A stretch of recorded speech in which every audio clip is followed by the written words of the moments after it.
Well, this is session 59 of our commentary on Mark, and I forgot the last name of the French woman that I mentioned, Annie Joubert, Jaubert. She devoted her life basically to the study of the calendar in Judaism and espoused views that are not universally shared. Has some very, very interesting things about the Pentateuch, that the patriarchs never traveled on Sabbath according to that calendar. And in fact, I think there was an ancient priestly calendar that would have been followed by people like those in Qumran, the Essenes. And so they would have feasts fall on different days than mainstream Judaism following a different calendar. In fact, there may be some allusion to calendars, debates about calendars in Daniel. But Jesus would have celebrated maybe a Passover, Last Supper, a few days before the official Jewish celebration. And Pope Benedict, as I mentioned, said that on a Holy Thursday, 2006 or something. But then he backtracked in his first volume on Jesus. But the point being that, in Mark, there is reference to the celebration of Passover and unleavened bread, and they're actually talking about the first day of unleavened bread in Mark 14:12, when they sacrificed the Passover lamb, and the disciples are asking Jesus, "Where will you have us to go and prepare for you to eat the Passover?" Of course, in John, Passover is going to take place after he's dead, and he's being crucified at the same time the Passover lambs are being slaughtered. So you have that going on there. But certainly, this calendar debate thing is very, very, very interesting. So that obviously there's a tremendous tradition that a Judas Iscariot, from the place he was from, betrayed Jesus, which I believe that Jesus was in hiding. After his entry into Jerusalem, they're really seeking to kill him. And you know how these things work. I mean, when you're on the crosshairs, they're going to get you. And you know about it unless you're really stupid. And so I think he's in hiding. And I think that they needed an insider to say where he could be apprehended without the mob maybe causing a ruckus or something. And the idea is that Judas is paid to do that. They agree on a sum of money. But when you look at the Matthean version, you there have the famous 30 pieces of silver, 30 shekels maybe.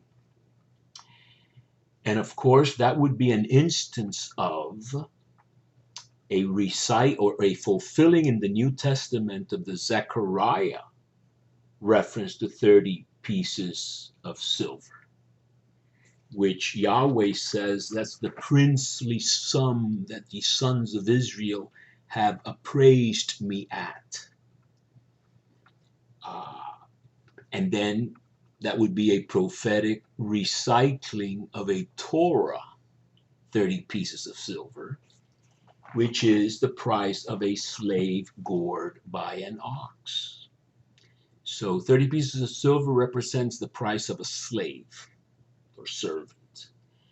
Then Yahweh complains that the children of Israel have appraised him at that sum. And then Matthew uses that to specify the amount that Judas got for betraying Jesus. In my intro to the Bible notes, I have a lot of stuff on that regarding Matthew, because he says that to fulfill Jeremiah, and that's not an unintentional error. It's a material error for a purpose, intentional, which is to get you into Jeremiah to look at field of blood type passages, etc. We're not going to get into all that, the potter and all that. You can read it in my 7 examples of biblical conundra. I don't know what the plural of that is. That are explained as intentional errors for a purpose. So here you have preparation for the Passover meal, and you have this eventually a reference to well, you have it right here, the reference to the kataluma, this guest room or upper quarters, etc. This is something Luke is going to use very interestingly. He's going to keep this word, I consider the best translation, upper quarters. He's going to keep that for the Last Supper, but he's going to refer to it in the birth of Jesus, who is laid in a manger because there was no room for him in the kataluma. So Luke is linking the birth of Jesus and giving himself, being put in a place to eat, with the Last Supper where he gives himself to eat. And that's the way that link is made. It's not really an inn in the sense of the Good Samaritan parable. That's a different word that Luke uses for the inn that the wounded man is lodged in. So that you have these preparations, etc., and there's a certain kind of foreknowledge on the part of Jesus, or preparation, etc. Luke likes to emphasize that everything was just as Jesus had said, which is something he repeats several times. Here it says it too, found it just as he had told them. Luke applies that also to the shepherds when they are announced that Jesus is born, etc., the Messiah, etc. So you have certainly this introduction to the last of the many meals that Jesus was known to celebrate, eat in common, break the barriers of commensality, as they call it. You don't eat with certain people. Well, he breaks those barriers. And after all those meals in Levi's house or wherever it was, even goes to houses of Pharisees, etc. He has a final supper. This is all very, very planned. Jesus is in command of his fate. It's not, he got sort of picked up, arrested like that, but rather the Son of Man goes as it is written of him. But woe to that man by whom the Son of Man is betrayed, etc. You always have that sort of talion, or if not talion, some sort of consequence of your actions. So he takes this bread and blesses it in the Jewish manner and says, take it, this is my body.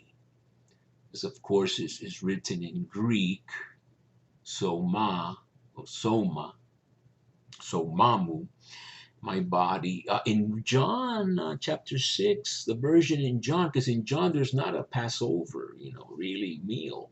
It's going to happen afterwards. There's a foot washing. So the Eucharistic discourse there is in John 6. And the reference there is to flesh, not to body. Flesh is Jewish, body is Greek. And in John, you have this very graphic chew language, and drink the blood, etc. And so Jesus gives thanks. This is not as elaborate as Luke, which is more explicitly a Passover kind of ritual. Mark is writing for people that I don't think are Jews, most of them. And they all drank of it. And he said to them, "This is my blood of the covenant, which is poured out for many." So I insist, in keeping this word many, which in Hebrew would be rabim, which is reminiscent of the servant song, the fourth song of the suffering servant, where rabim is mentioned 5 times. The many, the many, the many, the many. One time it has to be translated, he will divide his spoils with the great, rabim, the great. But it's still in Hebrew 5 times, and then it's used in Daniel, the followers of the servant, the maskilim, those who are the prosperous or insightful ones. They usually translate the wise ones. I don't think they should do that, because Chokmah and wisdom and Hokamim and all these kind of people are the different word category than Sakal, my servant shall prosper, my servant shall have insight, is different from my servant shall be wise. So here you have a definite echo of the many. The maskilim in Daniel will justify many, just like the servant will justify many, will render many righteous. And so you have this blood being poured out, and he says, "I will not drink it again of the vine until the day that I drink it new in the kingdom of God." So you have this very, Jewish sounding expression that Jesus could well have said in the Last Supper. He wanted to get together with those he loved, his followers, even if one was a betrayer and others, all of them would abandon him. So they sang this hymn, which is typical of the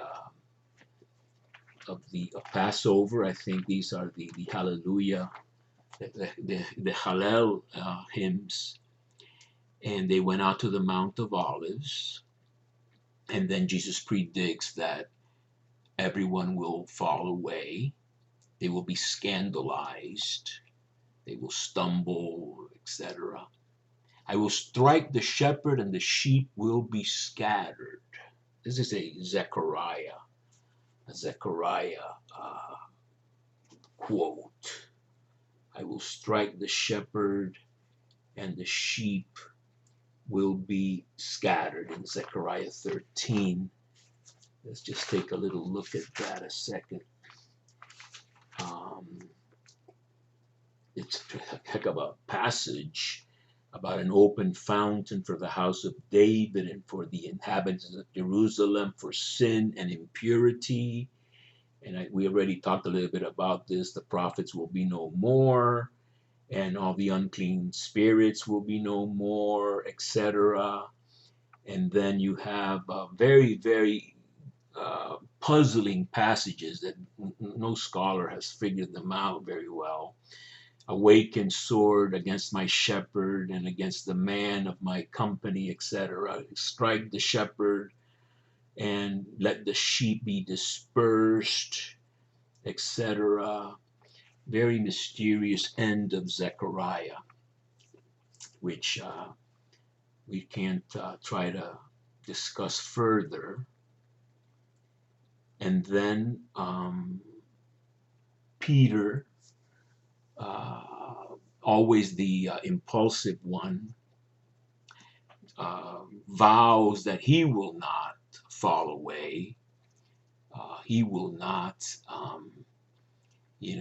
be scandalized or stumble or offend, Jesus this way. And then Jesus predicts the rooster crowing twice.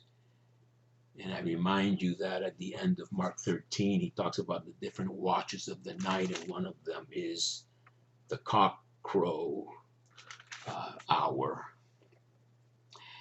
And they all said the same, so that for sure the tradition and the recollection is that Jesus was abandoned. In other words, he was followed while messianic hopes of some sort of triumph over enemies and maybe even positions, jobs in the kingdom and all that, like the sons of Zebedee, while that was viable, they were with him. But once he was in trouble, he was abandoned, and I don't. There's no other way to construe that. I mean, you can then say Psalms were fulfilled. Psalm. I think it's Psalm 88 and other Psalms. All my acquaintances keep their distance, abandon me, etc. But this is not the kind of stuff you make up. Now, there may have been a beloved disciple at the foot of the cross with the mother of Jesus in the Gospel of John. But by and large, he was abandoned. And then they go to Gethsemane, and Jesus takes his most intimate friends and disciples and begins to be greatly distressed or alarmed and troubled. And he said that his soul was very, very sorrowful.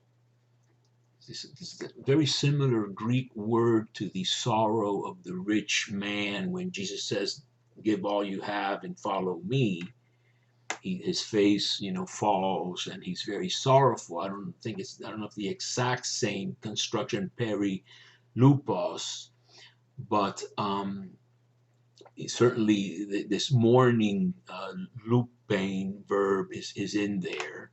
So this is real sadness that Jesus experiences in relation to what he can easily foresee happens when someone of his social condition, not a Roman citizen, is accused of insurrection.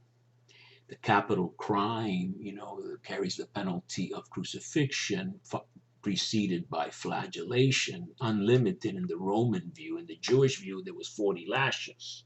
They used to do 40 minus 1, so as not to, surpass the amount allowed.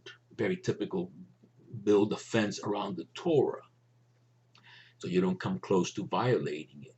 So Jesus, knew what was in store for him, and cries, "Abba, Father, all things are possible for you. Remove this cup from me, yet not what I will, but what you will." Right, like in the Lord's Prayer, "Thy will be done." And so, and they're sleeping, they're not watching, they're not, they don't get it perhaps even very well, etc. And then Jesus has this famous line, "The spirit is indeed willing, but the flesh is weak." And so you have this repetition of this coming back and finding them, etc. And then finally the hour comes when the Son of Man is betrayed into the hands of sinners, and Jesus is now ready to face what is coming, what he's going to be undergoing very soon. And this is Friday today, so it's an appropriate kind of, this is Thursday, but it's an appropriate way to conclude this session here.